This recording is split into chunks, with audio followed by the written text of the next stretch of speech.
কঠোর নিরাপত্তা আর শান্তি শৃঙ্খলার সাথে এবারের দুর্গাপূজা অনুষ্ঠিত হবে বলে আশা জানিয়েছেন বাংলাদেশ পুলিশের আইজি মোহাম্মদ মইনুল ইসলাম। সকালে রাজধানীর ঢাকেশ্বরী পূজা মণ্ডপের সার্বিক নিরাপত্তা পরিদর্শন শেষে সাংবাদিকদের একথা জানান তিনি।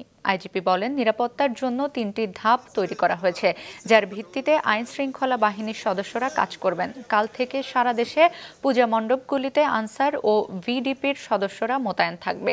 এছাড়াও সশস্ত্র বাহিনীর সদস্যরা নিজেদের মতো নিরাপত্তার কাজ করবে। কোনো ধরনের অরাজক পরিস্থিতি তৈরির চেষ্টা করলে ব্যবস্থা নেবে আইন শৃঙ্খলা বাহিনী। যে কোনো পূজা মণ্ডপে যদি কেউ শান্তি শৃঙ্খলা বিঘ্ন ঘটায়, যদি কেউ অপতৎপর চালায়, সেই ক্ষেত্রে তাৎক্ষণিক দ্রুত ব্যবস্থা নেওয়া হবে।